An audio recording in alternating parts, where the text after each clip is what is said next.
bonsoir. C'est le vendredi 13 mai, il est 19h sur la première. Merci de votre présence de l'autre côté de l'écran. Voici le journal de ce début de week-end ici, au Fénois. Les élections des députés, c'est le 4 juin pour le premier tour. Aujourd'hui, c'était le dernier jour pour faire acte de candidature. Le moment a été choisi par les amis de Gaston Flosse pour aller au commissariat. Le parti Orange sera présent partout. Le docteur Théron a également lui aussi déposé son formulaire de candidat. Les électeurs auront donc l'éventail politique polynésien devant leurs yeux. 2 policiers municipaux de Papeete devant le tribunal de la ville. 3 jeunes majeurs ont porté plainte. Ils les accusent de violences aggravées lors d'une intervention il y a un an. Le procureur a demandé du sursis, mais surtout une suspension temporaire d'activité policière. Réponse des juges le 3 juin. Ce soir, un des jeunes s'exprime devant notre caméra. Un sujet où le travail universitaire a toute sa place pour dire la vérité. Le nucléaire, ce thème a fait l'objet d'un colloque à l'université. Débat, controverse, convergence. Nous ferons un point sur le bilan. Le gouvernement de Polynésie souhaite que l'histoire du fait nucléaire prenne une véritable place dans les livres scolaires. La protection des coraux, une priorité à Bora Bora. L'engagement est total. Le CRIOB est aux avant-postes. Des étudiants viennent régulièrement prêter la main. C'est un enjeu d'écologie, mais aussi d'économie. À l'heure où le sommet du climat est sur le point de débuter à Papeete, nous irons vers la perle du Pacifique. Pas de lagon vivant sans coraux sains. Une évidence, parfois hélas, malmenée. Les modélisations sont inquiétantes, 1 mètre en plus pour les océans, et le climat n'a jamais été aussi chaud. Les 5 dernières années ont fait monter le mercure. À quelques heures du sommet consacré au climat, nous irons sur le terrain, car les territoires insulaires sont en première ligne. Justement, direction Manini, c'est le coup de fil du vendredi soir dans le journal. Joanne Drolet, le Tabana nous attend. Changement climatique, montée des eaux et protection de la ressource, autant de thèmes en perspective dans l'entretien à venir. A tout de suite, Tabana. Chiffon brodé, assiette ciselée et toutes ces petites attentions qui donnent à la maison la chaleur des êtres qui y vivent. Pour tous ces petits objets du quotidien, il y a des artisans au savoir-faire sans aucun défaut. Ils tiennent salon à Faha. Les visiteurs se ravissent à l'idée de toutes ces élégances qui vont émerveiller leur logis. Il y aura du monde au départ. Les élections des députés passionnent le monde politique. Aujourd'hui, c'était la dernière ligne droite pour enregistrer les candidats. Ce matin, Gaston Flosse accompagnait ses candidats au commissariat. Son parti est présent dans les 3 circonscriptions de Polynésie. Par ailleurs, le docteur Théron va également solliciter les voix de ses concitoyens. Récit de la matinée avec notre équipe de reportage Kaline Yennar et Patrick Tinsing. Docteur et candidat aux élections législatives, Jean-Paul Théron est arrivé vers 9h pour déposer son dossier. Ce n'est pas sa première élection, mais c'est la première fois qu'il se présente sans être affilié à un parti politique. Je voulais être un candidat, on va dire, comme je le suis depuis que je suis en âge de voter, au service de la population. J'ai fait les expériences partisanes avec 3 partis politiques, mais là je souhaitais être au service de la population et donc on va dire que je me présente à la demande de la population et pour la population. Le docteur Théron se présente dans la première circonscription, tout comme Pascal Haïti du Amuitheir Anotenun Amaohi. Arrivé vers 10h en compagnie de John Tariha et de Sylviane Teroatea, le maire de Veirao se présente dans la 2e circonscription et Sylviane, maire de Uturoa, est en lice dans la 3e circonscription. Ils ont été choisis lors du congrès du parti en janvier dernier. Nous avons voulu surtout rajeunir les cadres du Amuitheir. Ce sont tous des jeunes mais qui ont déjà une certaine expérience de la vie publique. Au total, il serait 25 candidats cette année à s'être lancés dans la course aux législatives. C'est 2 de moins que lors de la dernière élection en 2017. Justement, la synthèse pour le scrutin à venir, c'est tout de suite à 18h. Vous le savez, les portes du commissariat se sont refermées. Notre équipe était sur place. Tout ce qu'il faut savoir sur ce rendez-vous du 4 juin avec Kaline Yennar. Bonsoir Kaline. Racontez-nous donc cette journée. Oui Stéphane, nous sommes ici au commissariat où, comme vous pouvez le voir, les portes se sont fermées à 18h pour signifier donc la clôture des inscriptions des candidats aux élections législatives. Alors au total, il serait 25 candidats cette année, mais attention, ce chiffre reste provisoire puisque les dossiers doivent encore être contrôlés par la direction de la réglementation et des affaires juridiques. Il faut savoir aussi qu'un dossier de candidature peut être rejeté pour 2 types de motifs. Soit parce qu'il ne remplit pas les conditions imposées par le code électoral, soit parce que le candidat est inéligible ou son remplaçant est inéligible. Et donc nous devrions connaître au plus tard, le 20 mai, la liste officielle des candidats aux élections législatives. Merci beaucoup, Colline. Et la répartition des candidats, ils seront 9 sur la première circonscription, 10 sur la seconde, celle de Maïna, et 8 sur la troisième, qui concerne Faapunaouia et les îles sur le vent. Une campagne à suivre de manière précise sur la première, Internet, radio et télévision, évidemment, avec les débats. Une affaire peu banale ce matin au tribunal de la ville, l'histoire de 2 policiers municipaux de la capitale. Ils étaient au tribunal en prévenu, l'accusation à leur encontre des violences aggravées lors d'une interpellation, c'était il y a presque un an. 3 jeunes majeurs les accusent, la défense nuance, voire minimise. On va écouter tout de suite le compte-rendu de cette audience avec Cybèle Plichard et Patrice Singh. Ils m'ont percuté, en même temps ils m'ont donné des coups. À seulement 20 ans, VTA choisit de se constituer partie civile. Il devient un véritable acteur de la procédure. Car cette nuit, du 22 au 23 juin 2021, même la défense le reconnaît, il est victime de violences policières.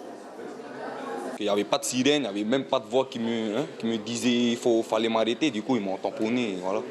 C'est comme ça a commencé le truc. Je suis tombé avec mon vélo, mes affaires et tout. Ensuite, je me suis relevé en ayant peur au pic qui me fracasse. Un des municipaux, il a cru que j'allais le violenter aussi. Du coup, il s'est mis à me donner des coups. J'ai carrément une cicatrice ici. En attendant de repartir à l'armée, le jeune homme habite avec ses parents, rue des Remparts.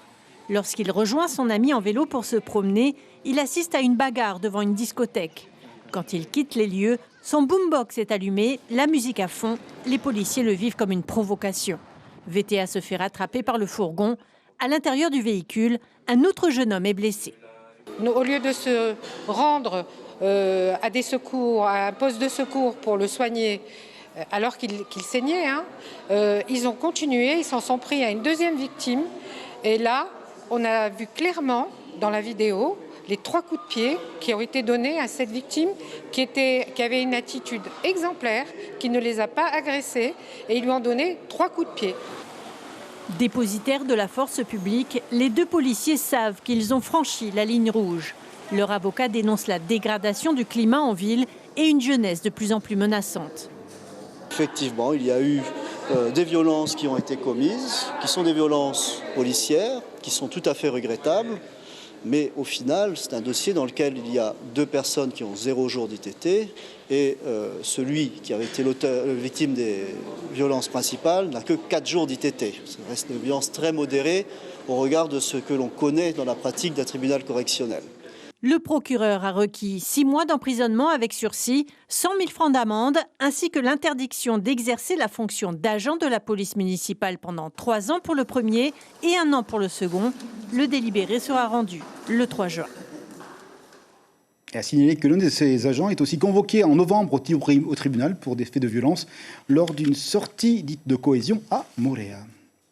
L'université Le Nucléaire sous la loupe des chercheurs, ce fut l'auscultation générale pendant 3 jours au bénéfice du déclassement de certains dossiers liés à la bombe. Le travail de recherche peut gagner en saut qualitatif. Historiens, géographes, anthropologues, en débat et parfois en confrontation, ce sujet pourrait avoir une place plus prépondérante dans les livrets scolaires de Polynésie. Le bilan avec David Chang et Patita Chavea.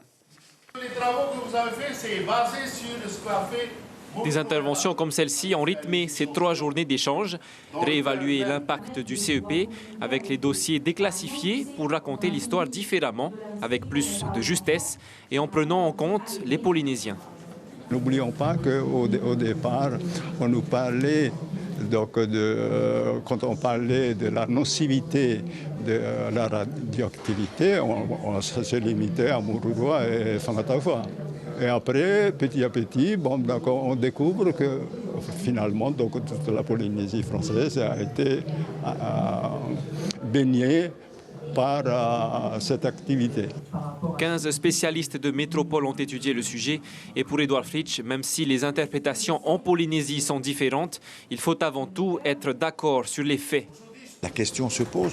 Effectivement, c'est un petit peu chauffé au-dessous de ce thème. Mais il n'y a pas que ça. Il n'y a pas que ça. Aujourd'hui, on retrouve sur la scène des personnes qui ont laissé leurs enfants, dans les années 66, se jouer à l'extérieur. Quelle est la responsabilité des uns et des autres dans cette affaire ? La transmission de ce nouveau savoir, c'est bien l'objectif de ce colloque. Transmission par l'éducation, préparer les professeurs à apporter les bonnes réponses aux interrogations de la jeunesse polynésienne. Le nucléaire, il y a deux impacts sur notre programme. Le premier, donc, c'est la santé, comme je le disais, avec évidemment le cancer. Ensuite, le nucléaire et tout ce qu'on appelle les isotopes sont utilisés pour tout ce qui est dans les datations, mais là, c'est des phénomènes géologiques. 75% de la population aurait un ascendant qui a travaillé sur les sites du CEP. Ce colloque pose un nouveau regard sur l'histoire des essais nucléaires en Polynésie. Et c'est désormais à ceux qui n'ont pas vécu à cette époque de s'approprier ce savoir. Dans ce journal, une longue page consacrée désormais à l'écologie. Le sommet sur l'océan, c'est l'espoir qu'enfin nul ne détourne la tête alors que la maison Terre brûle la Polynésie. Ambition d'être à l'avant-garde d'une insurrection des consciences. Sauver la planète, ce cri qui depuis 50 ans traverse l'ensemble des sommets, eh bien, on attend une concrétisation. Les experts de haut vol sont attendus au Fénois. Vous le voyez, les préparatifs de la cérémonie pour le congrès consacré au climat sont véritablement en cours du côté de Papeete Images avec Hubert Liao. Le climat, c'est une préoccupation sur les territoires insulaires. Le lagon et ses coraux restent un bon thermomètre de la fièvre qui grimpe de manière inconséquente. Nous savons ici le travail du CRIOB à Bora Bora. L'engagement est fort pour que le lagon soit sain, avec un slogan « Pas de lagon parfait, sans des coraux vivants ». Dans la perle du Pacifique, tout le monde est sur le pont, notamment des étudiantes en biologie marine. Envoyés spéciaux de ce côté-là, Natacha Silagi et Mirko Banfo. La petite équipe de scientifiques rejoint son lieu d'étude, direction l'aire marine éducative, dans laquelle des dizaines d'oursins ont été placés pour manger les algues qui étouffent le corail. Normalement, il devrait y avoir une belle diminution au niveau des trypnostes. On est déjà à 31%. L'objectif, c'était d'avoir moins de 10% d'algues totales. À Bora, par exemple, c'est vrai que c'est pas très porté, mais c'est pour ça justement qu'on est là, pour sensibiliser les Polynésiens, mais aussi pour acter de notre travail et avoir plus de relevés scientifiques et pour les générations futures justement. Dans cette zone qui s'étend sur une centaine de mètres, une étude baptisée Bora Biodive est en cours. En 3 semaines, 80% des algues ont été mangées par les oursins. Toi, tu peux bouger les algues, tu fais un petit mouvement, comme ça tu vois exactement quelle espèce c'est en dessous. Il faut aussi compter les oursins. On a regardé s'ils étaient tous présents et s'il en manquait, c'est qu'ils s'étaient échappés. Après, on a regardé si le pourcentage d'algues sur les coraux avait diminué. Le corail, qu'il soit branchu, massif ou tabulaire, recommence à respirer. Des morceaux de corail sains sont ensuite fixés sur le corail nettoyé. Ou comment restaurer l'environnement par la nature, de quoi révéler des vocations. C'est un métier que j'aimerais faire plus tard, biologiste marin. Est-ce que tu peux nous dire pourquoi? Qu'est-ce qui te plaît dans ce métier? Déjà, de faire des recherches pour faire avancer la science d'abord. Ensuite, d'aller sur le terrain. L'objectif, c'est vraiment de les sensibiliser et dire il n'y a pas que le tourisme, c'est bien, on gagne beaucoup d'argent dans le tourisme, mais dans l'environnement, on peut en gagner aussi quand même, aussi bien en travaillant pour le pays, en travaillant pour les hôtels, en travaillant pour les associations et aussi en montant leur propre entreprise. Donc il faut les amener à gérer eux-mêmes les récifs coralliens. C'est dans cet appartement d'étudiantes venues des métropoles qui préparent leur thèse que les données scientifiques sont enregistrées. Des enquêtes sur la reproduction de poissons ou encore sur les habitudes de pêche. Une vraie richesse pour la région Pacifique. On travaille aussi beaucoup avec le Pacifique Sud pour faire venir les gens de Fidji, des Salomon, des Samoa, pour aussi leur montrer l'expertise de la France et de la Polynésie française, pour qu'ensuite ils repartent dans leur pays, pour qu'ils transfèrent ces compétences après, on va dire au service de la pêche de Fidji ou des Salomon. Analysé pour protéger, aux jeunes Polynésiens de prendre la relève pour continuer de profiter de leur lagon bleu. On l'espère. Vous le savez, le vendredi soir, sur la première, c'est direction les archipels. Voici le jingle.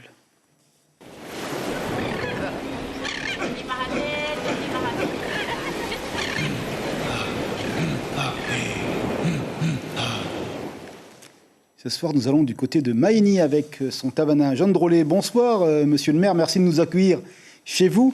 On parle beaucoup d'environnement, le sommet sur le climat qui va se tenir ici à Tahiti est important. Est-ce que vous voyez avec inquiétude la montée des eaux? Est-ce que vous avez déjà constaté ce paramètre dans votre vie quotidienne? Bonsoir Polynésie première et bonsoir tous ceux qui nous entendent là. Ça fait 30 ans que je suis sur Manihi Concernant la montée des eaux, je dirais que non. Chez nous, on ne remarque rien du tout. Je sais très bien que dans les îles de Tuvalu, ce n'est pas le cas. Mais chez nous, pour l'instant, ce n'est pas le cas. On ne peut pas remarquer ça. Est-ce qu'il y a de l'inquiétude tout de même parce que la modélisation qui a été mise en place par la NASA, les Américains parlent d'une montée des eaux d'au moins 1 mètre à la fin de ce siècle-là. Est-ce que c'est une angoisse qui quand même vous habite, vous et votre population de 600 personnes? Oui, c'est vrai. C'est vrai qu'on y pense. On se dit qu'est-ce qui va se passer. Nous observons bien la fonte des glaces qui se passe ailleurs. Mais pour l'instant, nous n'observons rien du tout. Il n'y a pas de changement.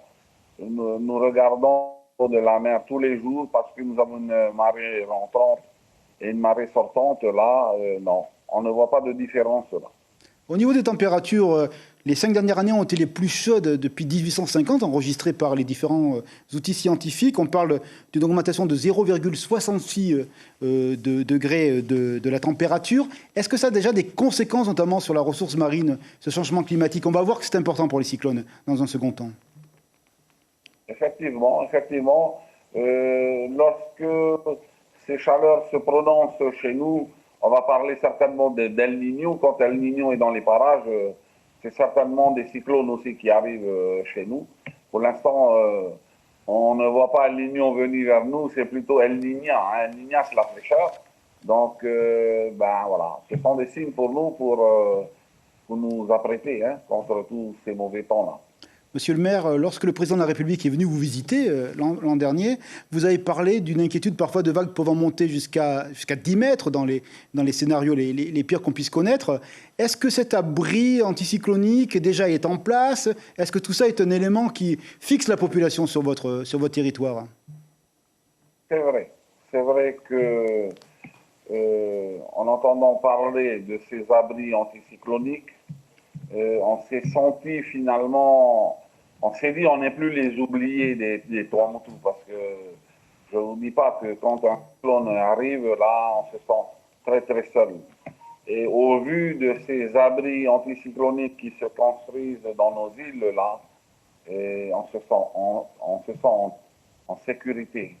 Et par là, je voudrais remercier quand même notre président de la République, sans oublier notre président du gouvernement, notre haut commissaire et surtout notre administrateur Sotran Frédéric. Tabana, il fait encore bon vivre à Mani. Vous invitez les gens de Tahiti à venir vous visiter pour goûter à la chaleur humaine et au plaisir de vos paysages?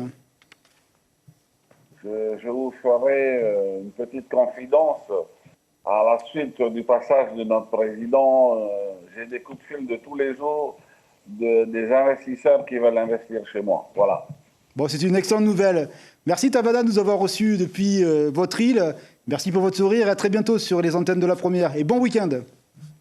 C'est moi. Merci. Merci. Quelle école pour demain en Polynésie? La question fait l'objet d'une grande concertation initiée par le gouvernement dans tous les archipels.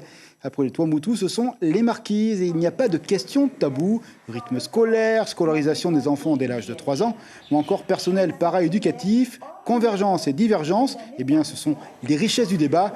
Audrey Tamari est conseillère pédagogique. Elle répond à Théama Camilla. On l'écoute. La première, c'était de répartir le rythme scolaire des enfants de 24 heures sur la semaine avec des journées moins longues, en respectant bien évidemment au moins 8 demi-journées de classe. Et la deuxième thématique concerne plutôt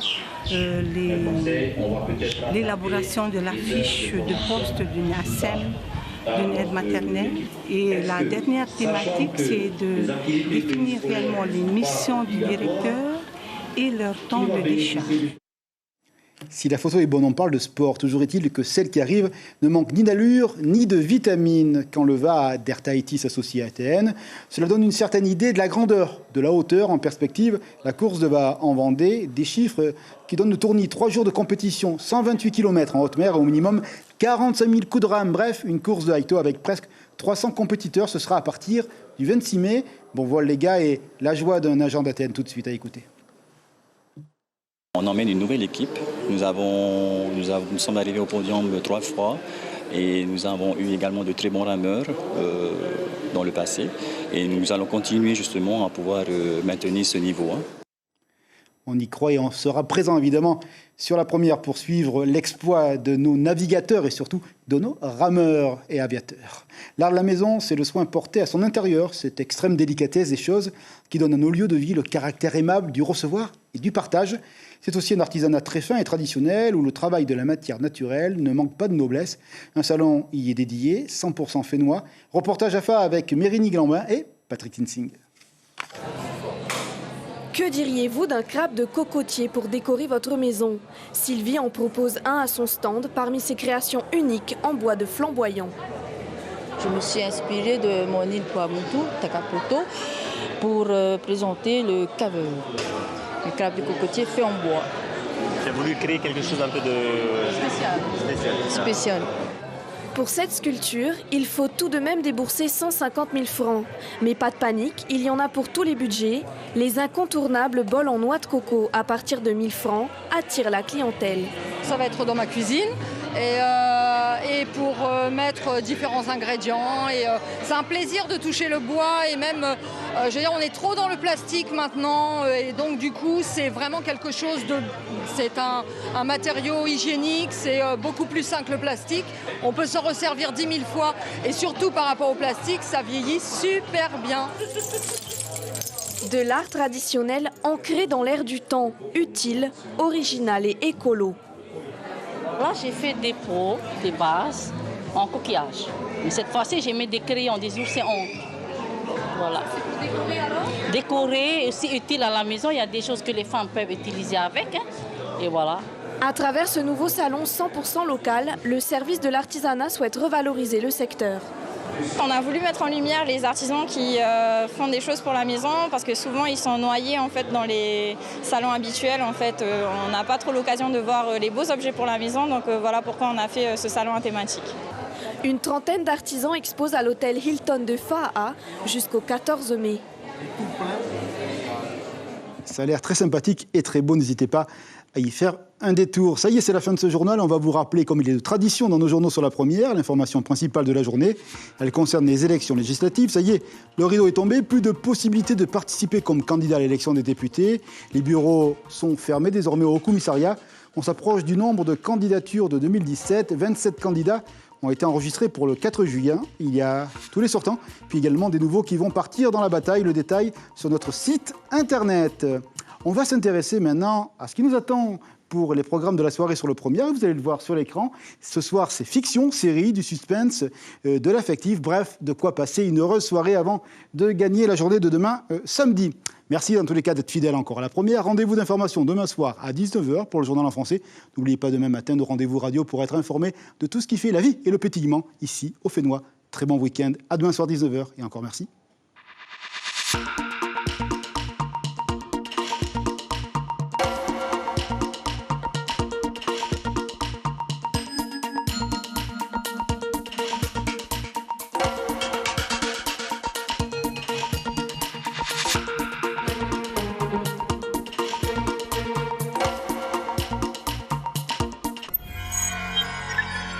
Retrouvez ce programme en replay sur notre site internet.